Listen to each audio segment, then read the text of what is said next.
Salutations la populace. Les amis, j'espère que vous allez bien. On se retrouve pour parler de Daredevil. Et oui, encore, parce qu'il y a l'épisode 4 qui est sorti de cette saison 2 de Daredevil Born Again. Et là, les amis, on peut le dire, déjà l'épisode 3, ça a monté déjà en puissance. Mais alors cet épisode 4, et puis cette fin, là, je pense que ça y est. On est dans la dernière ligne droite. On est dans de l'action pure et dure, le côté sombre, les enjeux, les révélations. Et ça va dans tous les sens. Ça va dans tous les sens, les amis. Je vais spoiler, je vous le dis tout de suite. Il y aura des spoils. Donc évidemment, si vous n'avez pas vu l'épisode 4, allez le voir. Et ensuite, revenez dans cette vidéo, les amis, parce que il va y avoir des spoils mémorables. Voilà, surtout cette fin. Et puis les détails. Il y a tellement de détails. Bref, les amis, Daredevil, épisode 4, saison 2 est sorti et je vous en parle. Il est incroyable. Voilà, c'est déjà posé. L'épisode est trop bien. L'épisode est trop bien. C'est structuré, c'est dense. On a trois axes qui ressortent de cet épisode. Évidemment, Bullseye, là, je vais en parler parce que vraiment, ce personnage depuis l'épisode 3, il monte en puissance. On va sentir, c'est le moteur de l'épisode, mais bon, je vais en parler. La montée en puissance toujours de Fisk et surtout sa montée politique et publique par rapport au combat. À la fin, donc on a une mise en scène, une mise en avant un peu plus importante du maire de New York, la relation évidemment de Matt et Karen et plein de petits personnages qui sont autour, qui gravitent autour, avec notamment le second du bateau qui a été intéressant pour la suite, et ça on va en parler. Et aussi Bibi parce qu'elle va avoir des infos cruciales encore pour la suite pour faire tomber Fisk. Et on a aussi le fameux comment il s'appelle, Monsieur Charles, qui est de retour aussi dans ces épisodes. Donc il fait toujours le lien par rapport aux armes, par rapport à ce qui s'est passé dans les premiers épisodes, même si là il est vraiment en retrait par rapport au début de la série de cette saison 2. Là il est un peu plus en retrait, il amène juste cette dimension un peu plus de même mise sur Fisk dans cet épisode. Au final, il est juste là pour ça, pour garder ce côté pression sur Fisk, mais il apporte pas grand chose. Un épisode incroyable, les amis, et franchement, au début de l'épisode, je me suis dit, putain, c'est déjà fini. Je me suis dit, c'est déjà fini, ils auraient tellement pu continuer encore, et j'étais là, waouh. J'étais en train de méditer presque, les amis. Bref, on va faire petit à petit. Déjà, Bullseye. Comment qualifier pour l'instant la mise en avant de ces personnages? C'est vraiment le point positif, le gros point positif, le moteur de cet épisode, les amis. Il est clairement au-dessus. Il est monstrueux. C'est vraiment le personnage central de cet épisode, avec sa mise en scène au tout début, où voilà, il prépare sa petite vie, sa petite routine matinale. Et d'ailleurs, ça fait référence au résumé de l'épisode, où c'est marqué Bullseye qui change sa routine matinale. C'est tellement bien joué, c'est tellement bien mis en scène. Bullseye fait son petit lit, il est tout gentil avec la petite musique petite musique un peu piano, un peu mélancolique. Tu sens le psychopathe qui est derrière le personnage, tu sens qu'il est dérangé, mais il a tout ce côté soigné. Ça me fait penser un peu à American Psycho avec comment il s'appelle, Christian Bale. C'était tellement ça, le mec tellement soigné, tellement propre sur lui, avec la voix off et tout qui parlait par rapport à lui, sa manière de s'habiller, sa manière de manger, de faire du sport, tellement clean. Et derrière le mec, c'est un putain de psychopathe. Là, ça m'a fait penser à la même chose. Vraiment, cette mise en scène et tout. Et c'était très très cool. Ça montrait vraiment le côté dérangé, la stabilité du personnage, parce que on passe d'un état tout clean, propre, tout soigné, à un massacre. Un massacre, clairement, dans cette petite boutique qui n'a rien demandé. La petite boutique, le petit coffee là, ça a rien demandé, vraiment. C'était là, ça n'a rien demandé du tout. Et ils ont pris le raz-de-marée, parce que Bullseye avait décidé ce jour-là de faire une créativité, on va dire ça comme ça, une créativité meurtrière. Il avait envie de tuer des membres d'unité d'élite. Bon, on peut le comprendre, parce que ces gens-là, ce sont des gens vraiment horribles, sans foi ni loi, hein. Mais quand même, tu sens le mec, il est quand même un peu foufou dans sa tête. Donc tu vois toute cette instabilité, le mec il est tellement cheaté, tellement puissant, le mec il ne rate jamais sa cible.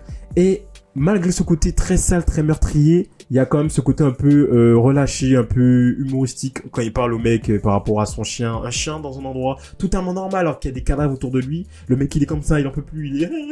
Et tu vois, il est en train de parler au mec par rapport à son chien, que c'est pas normal d'emmener un chien dans un café, c'est pas hygiénique. Et à côté, bon, lui il laisse du sang et tout, il tue des mecs normal. Tu sens le côté tordu du personnage, logique, et ça apporte vraiment cette dimension de justicier vraiment taré, là pour le coup, taré. Il a envie de faire le bien, il a envie de se racheter par rapport à ce qu'il a fait par rapport à Foggy, le fait qu'il ait tué, etc. Mais la manière de faire, c'est pas la bonne manière, c'est pas la bonne manière. Donc, c'est vraiment un antagoniste. Enfin, pas un antagoniste, c'est un anti-héros, ce mec, Bullseye. Et vraiment, il apporte une dimension supérieure, je trouve, à cet épisode et à la série. À la série de manière générale, vraiment quelque chose de beaucoup plus supérieur, de beaucoup plus intense. Et là, pour le coup, enfin, c'est bien joué, les amis. Franchement, c'est bien joué. Un personnage fascinant, complexe. Et là, pour le coup, dans cet épisode, presque plus intéressant de Daredevil. Là, franchement, on peut le dire. Il est vraiment intéressant à suivre. Il est vraiment prenant, ce personnage. Et voilà, il peut même voler la vedette à des moments. Vraiment un point très très positif, les amis. De la série. Vraiment, Bullseye, c'est quelque chose. Ensuite, on a évidemment Fisk, qui est toujours cette menace qui plane au fur et à mesure de l'épisode. Une menace totale. Il est à la fois le maire qui est autoritaire, toujours avec ce côté criminel, et d'ailleurs on le voit avec Monsieur Charles. On est dans un Red Hook là, avec les armes qui sont stockées parce qu'ils n'ont pas pu être emmenés. Pour ce personnage de Monsieur Charles, n'ont pas pu être emmenés là où ils devaient être. Donc pour l'instant ils sont stockés parce que Daredevil avait vu la cargaison quand on a appris dans les premiers épisodes par rapport au bateau qui a échoué, qui a été explosé. Et tu vois le mec, il a encore ce côté criminel, il a encore ce côté charismatique par rapport à ce côté un peu guerrier, un peu soldat. Et il y a Monsieur Charles qui lui apporte ce côté pression. Et malgré ça, parce que pour une fois, on voit, Wilson Fisk avec une pression intense sur ses épaules. Et il aime pas ça, mais tu sens que Monsieur Charles est un peu tranquille, tu vois. Et malgré ça, tu te dis que malgré qu'il ait cette pression sur lui qui est au-dessus du maire de New York, parce qu'on comprend que c'est une agence, Monsieur Charles travaille pour une agence qui est mondiale, entre guillemets, et du coup, Fisk, le maire de New York, donc c'est à l'échelle locale, donc c'est plus petit, donc lui, Monsieur Charles est beaucoup plus grand, et il représente quelque chose de beaucoup plus grand.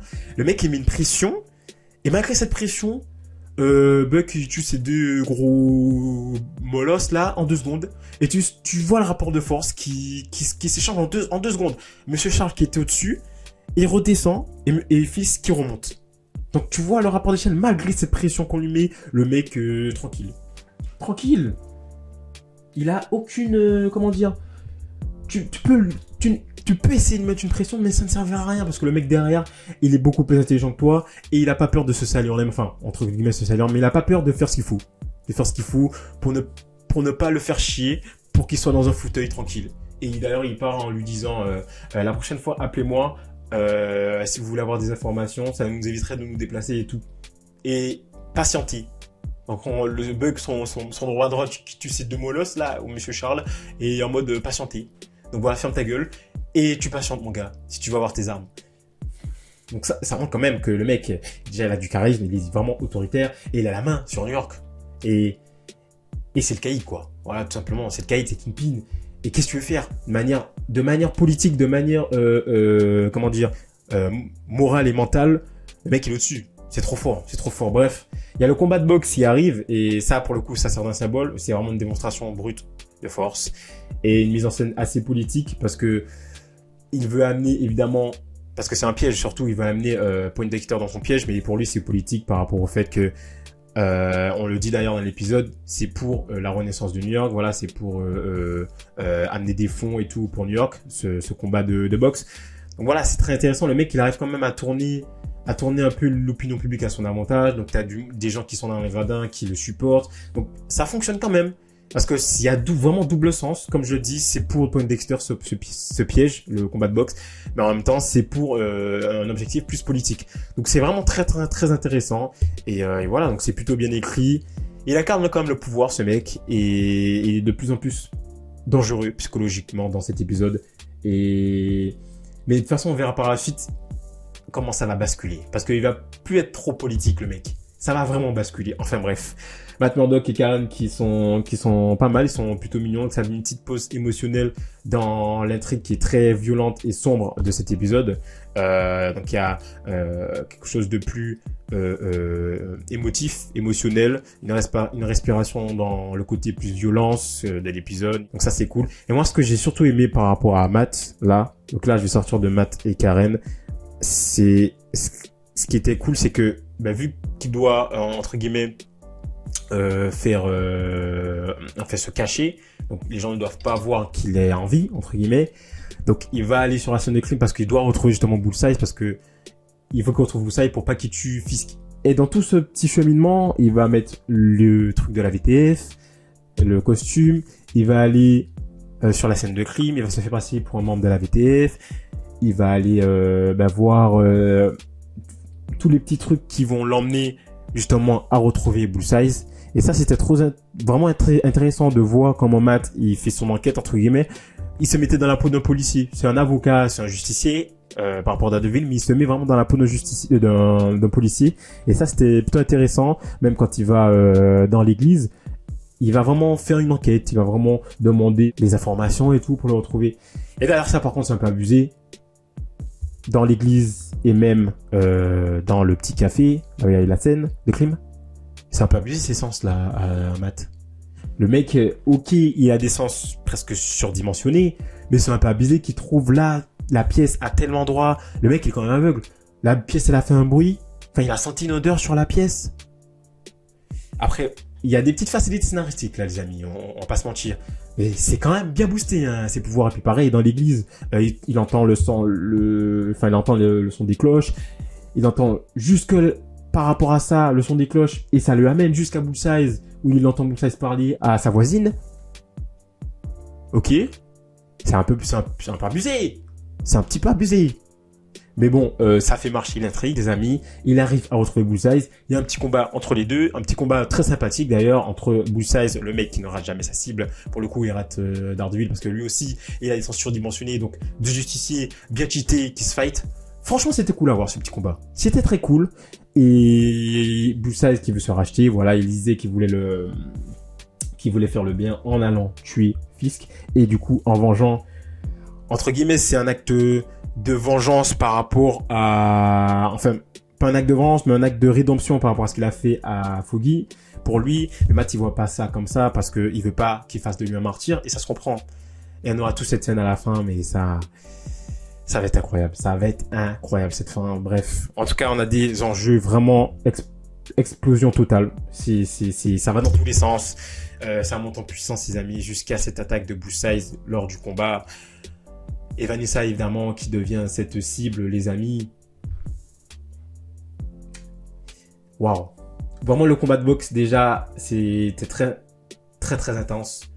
Mais dès que Vanessa est arrivée sur le ring, enfin, pas sur le ring, est arrivée déjà avec tout ce silence, ce son. Et vraiment, le travail sur la réalisation, la mise en scène et le son, de manière générale sur Daredevil, c'est vraiment pas mal. C'est vraiment propre. Et pour le coup, quand elle arrive, Vanessa, là, tu sens que Wilson, il se dit... Oh putain.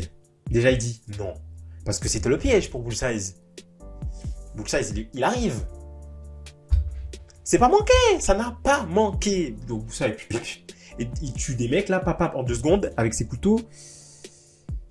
Et ce qui arrive, ce qui devait arriver depuis le début, Vanessa qui se prend un petit truc dans la tête. Parce que Bullseye, il balance une petite figurine, un truc de glace à l'effigie du maire de New York sur Wilson, qui évidemment dévie ce truc, enfin en le cassant avec la ceinture, mais il y a un côté, et Bullseye, il ne manque jamais sa cible. Alors, est-ce que Bullseye n'a pas fait exprès? Est-ce que vraiment le fait que ça a cassé avec la ceinture, ça a cassé, c'était vraiment du pur hasard que ça aille sur un éclat, aille sur Vanessa? Moi, les amis, perso, j'y crois pas. Pour moi, c'était calculé. On l'a vu de toute façon dans la scène d'intro où Bullseye il tue les mecs, quand il fait rebondir des trucs sur les murs et tout. C'était calculé. Il savait que ça allait enfin, il a envoyé sur Fisk. Il savait qu'il allait balancer la ceinture pour le casser, le truc, et qu'il allait avoir des éclats qui allaient partir, et un qui allait partir sur Vanessa. Il savait. Et pour moi, Vanessa, les amis, elle est morte.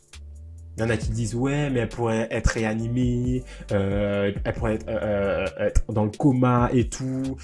Possible. Mais pour moi, elle est morte, parce que tu sens à la fin que, alors déjà, Wilson, il dit, appelez une ambulance, ensuite il la regarde, et là, tu sens que ses yeux se ferment.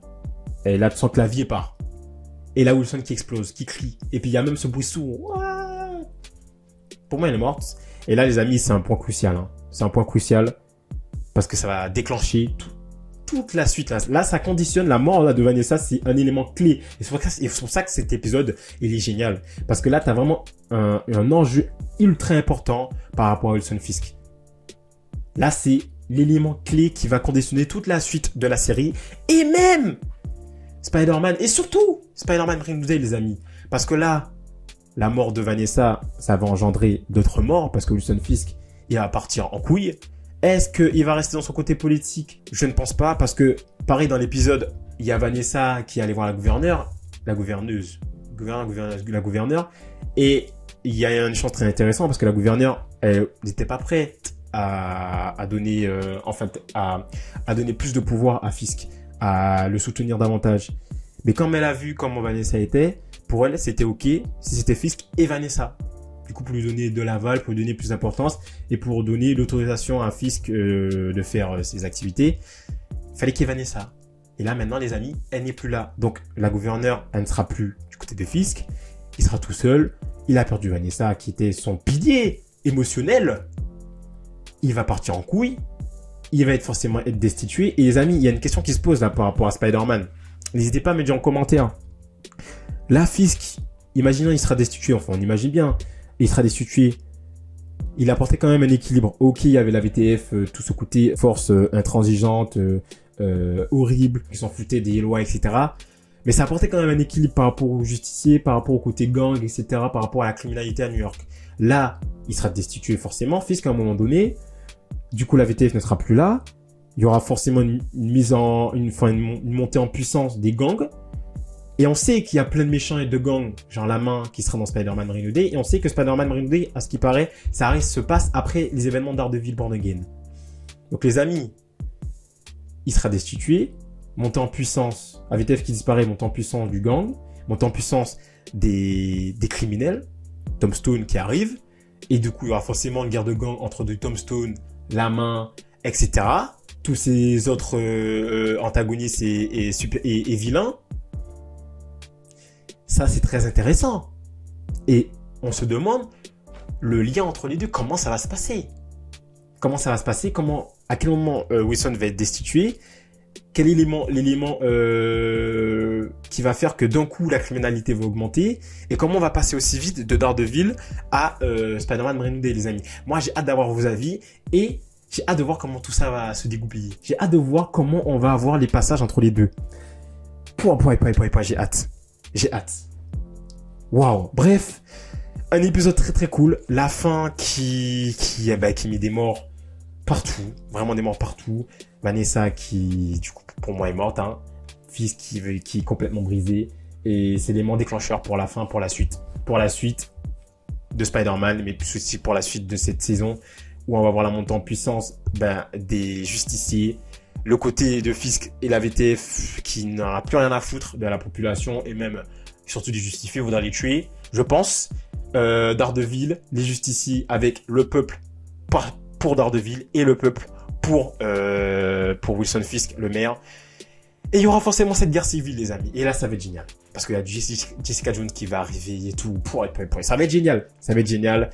On a ces révélations quand même importantes où on a même compris que, bon, on le savait déjà depuis la saison 1, mais on a compris vraiment que Vanessa, elle était là à la base liée à la mort de Foggy. Donc c'est elle qui a organisé, qui a orchestré tout ça, donc la mort de Foggy. Donc ça, c'est une confirmation. On le savait déjà, mais c'est confirmé.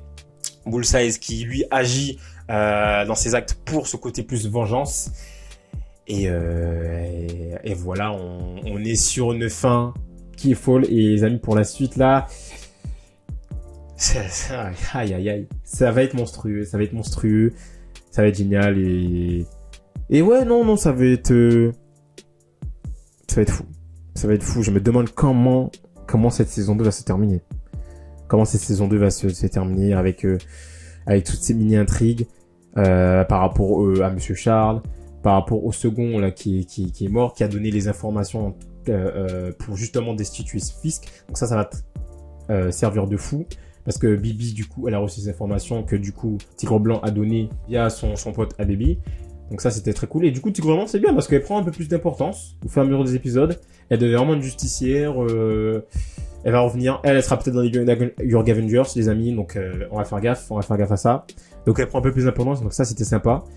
Donc, ouais, Bibi qui va avoir beaucoup d'informations pour faire destituer Fisk. Ça va jouer de fou. Avec... Mais là, on avance vers la fin du personnage en tant que mère. Avec les informations que le second du bateau avait données. Là, la mort de Vanessa. Les justiciers qui sont encore en vie. Point Docteur qui n'est pas mort. Waouh! Et puis cette fin, les amis, elle est aussi marquée par ce personnage. Le Watcher, les amis. Non mais regardez-moi ça. Et c'est ça qui est génial, des petites choses croustillantes comme ça à se mettre sous la dent, des petites tailles de l'univers Marvel, ça fait plaisir. Et pour te dire l'importance, parce que le Watcher quand il monte sa tête, c'est pas pour rien, c'est magnifique. J'ai pas capturé, mais dès le début, tu vois Point Dexter quand il rentre, juste avant quand il rentre dans le café, tu vois un peu des yeux comme ça.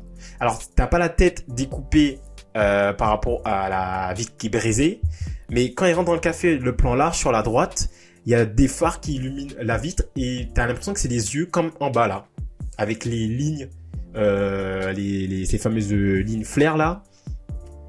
T'as deux yeux comme ça. Et donc en fait, pendant presque tout l'épisode, t'as 2 fois quand même, ils t'ont teasé le Watcher. Enfin moi après, je pars peut-être un peu trop loin, hein. N'hésitez pas à me dire les amis. C'est fort. C'est fort. Franchement, Marvel, c'est très fort. Merci pour les détails cachés comme ça. C'est magnifique. Enfin bref, les amis, j'ai pas parlé de ça aussi quand même, la mort de Vanessa. On pouvait s'y attendre parce qu'il y a pas mal de choses quand même j'ai bien aimé le travail des couleurs dans cet épisode. Et par rapport surtout à Vanessa, le rouge qui est juste avant, bien avant le fait qu'elle reçoive ce truc, ce bout de verre dans la tête. Elle était habillée en rouge. Quand elle va voir la gouverneure, quand elle s'habille en rouge, elle a mis un beau manteau rouge. Et le rouge, les amis, c'est pas pour rien. Parce que le rouge, dans le cinéma et tout, vous savez, ça représente la mort, le danger. Et évidemment, ça amène justement ce qui se passe à la fin. Donc, tu pouvais déjà te dire, Vanessa, il va lui arriver un truc. Et en plus de ça, le parallèle est intéressant parce que quand elle arrive au combat, juste avant qu'elle ait ce truc dans la tête, qu'elle soit blessée, elle est en blanc. Donc elle s'est changée entre temps. Et le blanc, ça fait référence à ce côté divin, côté lumière, comme si t'allais mourir et que t'allais aux cieux, quoi. T'allais au ciel, t'allais au paradis. Les gars, je sais pas si je veux loin, mais les amis, waouh, n'hésitez pas à me dire en commentaire ce que vous avez pensé de cet épisode 4. Et évidemment, me dire si vous avez bien aimé cette vidéo ou pas. N'hésitez pas à me dire en commentaire, les amis. On va bien réagir aux prochains épisodes qui vont arriver la semaine prochaine. Enfin, au fur et à mesure des semaines. Épisode 5, j'ai très hâte. Qu'est-ce que ça va être cet épisode 5? Qu'est-ce que ça va être? Oh là là là là. Donc voilà pour Daredevil, Born Again, épisode 4, saison 2. Vraiment une ambiance de folle. Une ambiance vraiment oppressante, sombre. Beaucoup plus sombre des épisodes juste avant.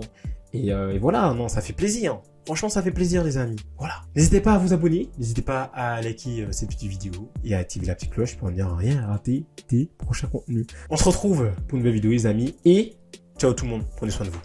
Bye bye.